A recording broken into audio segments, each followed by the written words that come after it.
Hey folks, we're back. I'm your host, BKP. Good morning from the office, North Georgia's only live online morning show. Now, I was not available. Today is the 13th, and I was not available on November 11th to do this. I could have done this on the 11th, but I wasn't available yesterday to do this story. And here's the bottom line. Let's put up the future of the Republican Party. Now, let's go with number 3. Well, first of all, let's go with number 1. I'm sorry, Josh. Let's go with number 1. We're tired in the Republican Party for the heir apparent, right? Is that what you say? The next person in line, heir to the throne? Okay. The Republican Party, the House of Representatives, is not a throne that somebody sits on, okay? And we're tired of the heir to the throne being thrust upon us, the people that go out and do the work for you in the Republican Party. Now, I'm going to tell you something. Conservative districts across this country do not want Kevin McCarthy to be the next minority leader of the House of Representatives. They do not. They don't want to leave the course of direction to Kevin McCarthy. That's my opinion. I know for a fact in the 9th Congressional District of the state of Georgia that the majority of Republican voters in the 9th Congressional District did not want John Boehner to be Speaker of the House. I'm guaranteeing you that right here, as I said. And I guarantee you, in the 9th Congressional District of Georgia, that those same voters, it even dwindled any kind of support for Paul Ryan. And I sit here today, go to number 2, and I tell you that where I sit in the 9th Congressional District of Georgia, they do not want Kevin McCarthy as the Speaker of the House. Our minority leader, they've lost the House, guiding the way of the Republicans. We are tired of it being a throne. We're tired of it being a kingdom. We're tired of the House of Representatives of the Republican Party being a dictatorship, just like the Democrats should be tired of theirs being a dictatorship. They talk about Trump all day long.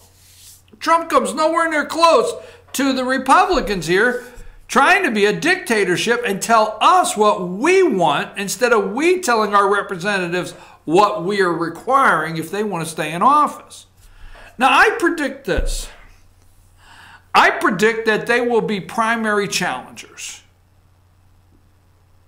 If McCarthy is voted in, or if your congressman votes for Kevin McCarthy tomorrow for minority leader, I predict there'll be primary challengers in those districts. People have had it. They've had it. I predict that there's people in your state and in your district that are looking for challengers right now to go up against your congressman if they vote for Kevin McCarthy. They're tired of it. See, Republicans know, okay? And I gotta give the years ago. The first time I've ever heard this years ago was Rush Limbaugh said, when Republicans run as conservatives, Republicans win. And that's all there is to it. And they're trying to figure out now, they're going to try to figure out how they fit into these different districts with demographics. Going to try to find out how they fit in these areas of the country to be more liberal, to get their leadership back. If your congressman is more concerned with his leadership role, his or her leadership role in the House of Representatives, you've got a serious problem. And that's what they're up against. They want leadership roles. Now, this is the story that came out on the 11th. It was from Jonathan Swan from Axios. Pelosi, McCarthy are the front runners in the House leadership election. Put up, I think it's number 3. Now Jim Jordan of Ohio wants to be the minority leader. House Republicans and Democrats will soon elect their leaders to take them through 2020. Elections. Republicans go first tomorrow. Elections on Wednesday. You know, while everybody else is, they are avoiding the subject. They're talking about Trump and Macron. They're talking about Florida and recounts. They're talking about McSally being classy. Oh, a classy Republican rolled over and died. They're talking about a federal judge in Georgia. They're talking all this. This is not getting talked about. Not getting talked about. Republicans go first. Kevin McCarthy expected to be the minority leader. His only challenge comes from the Freedom Caucus, Jim Jordan, and nobody seriously expects Jim Jordan to trouble him. Why? Because he just tell us what we're going to get? Oh, this is what you're getting. Okay.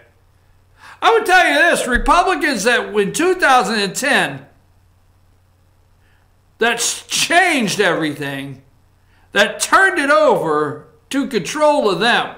We gave them control. We want the damn control back, people. We gave you the damn control, you squandered it. We gave you the damn chance, you blew it. No, we didn't. We just had our configuration of some of the moderate areas of the country that are really blue that we have to start figuring out how to fit into. No, that's not what happened. We gave you a chance, you blew it. Absolutely blew it. You had a chance.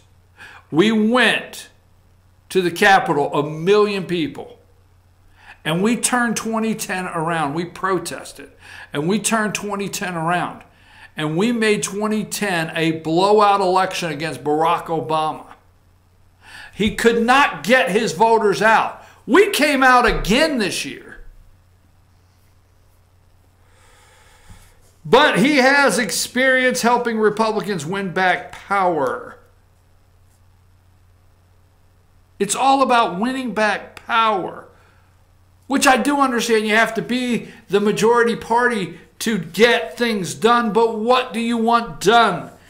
As Chief Deputy Whip, McCarthy played a key role in recruiting the class of Republican candidates that flipped in 2010. Yes! They took advantage of us. They went up there in 2010 and they took advantage of us. They did not do what we sent them to do. Number 2, Steve Scalise, who is popular within the conference, will be the minority whip. There was plenty of speculation that he would challenge McCarthy for the top job. Liz Cheney of Wyoming is expected to be the House Republican Conference chair. Insiders consider Representative Tom Emmer of Minnesota the leading contender to run the House Republican campaign arm, the National Republican Congressional Committee. This is who we want to leave. Nancy Pelosi will be the Speaker of the House. Steny Hoyer of Maryland is expected to continue as Majority Leader. Jim Clyburn of South Carolina, House Majority Whip. Sherry Boutros of Illinois is favored to lead the Democrat congressional campaign. And go deeper, House Republicans day after. The candidates running for high stakes in the leadership. Jim Jordan challenges McCarthy for House leadership. Jim Jordan challenges Kevin McCarthy for House leadership. Okay? Why it matters. Jordan, the founder of the conservative House Freedom Caucus, told his colleagues in July that he was running to replace Paul Ryan as Speaker of the House. McCarthy has Ryan's endorsement and is a close confidant of President Trump, though conservative leaders have argued in a letter obtained by Axios that Jordan is the solution to failed Republican leadership, which has proven that it's part of the swamp. Go back to number 1. Part of the swamp. We're tired of heir apparents, okay? We're tired of it.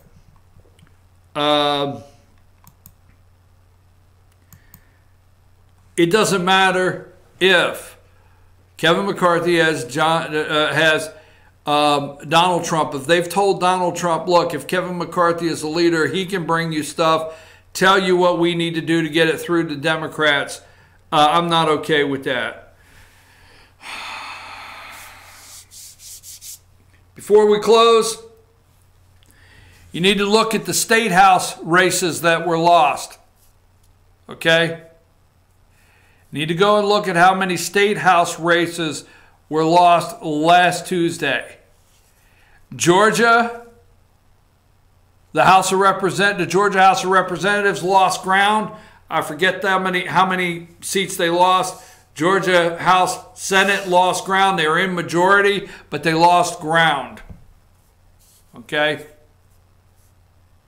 Why are they losing ground? In Georgia, my opinion is we can't figure out the difference. Okay? We can't figure out the difference. Axios go with number, this is what they've been talking about online this morning, all online, and MSNBC wanted to talk about it. Number 18 is what should worry Trump and the GOP? The midterm results were actually a terrible leading indicator for him. Trump and the GOP faced 2 years of public investigations.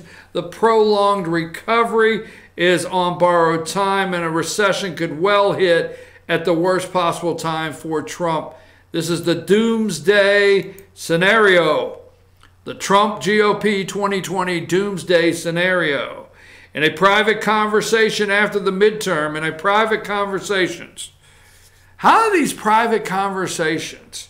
After the midterms, many top Republicans and Democrats said that President Trump seemed to be heading into the 2020 re-election race in a relatively strong position.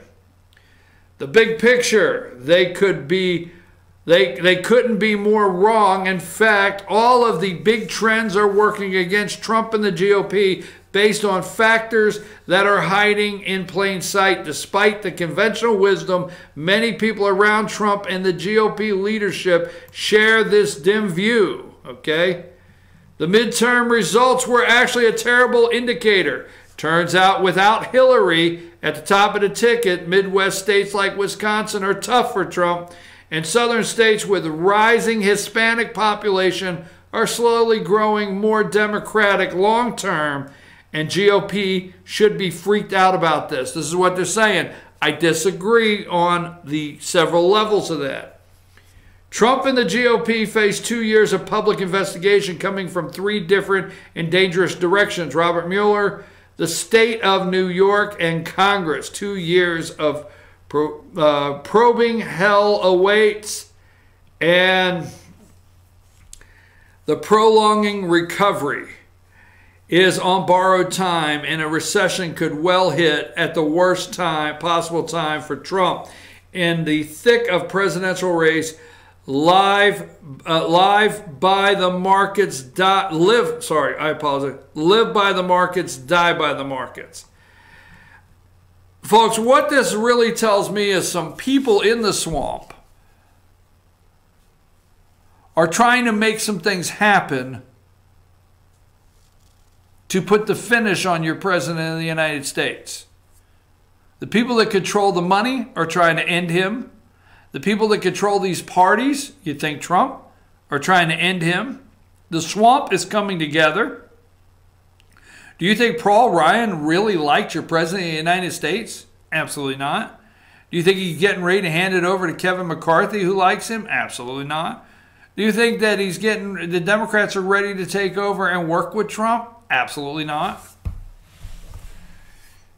You see, Congress has never liked Trump. You got a couple, okay? Democrats, part of Congress, Republicans, they don't like Trump. Okay? The money people don't like Trump. They are getting ready to try to take him down from every single side they can, from collapsing the economy to investigations to creating total chaos 7 days a week. The worst part of it, Republicans seem to be ready to help. Sources from the Washington Post. Let's put up number 12. Officials Trump to oust from the Washington Post. His oust Department of Homeland Security Secretary Kirstjen Nielsen. So supposedly he's going to kick her out. See if I have anything else here that I forgot to put up.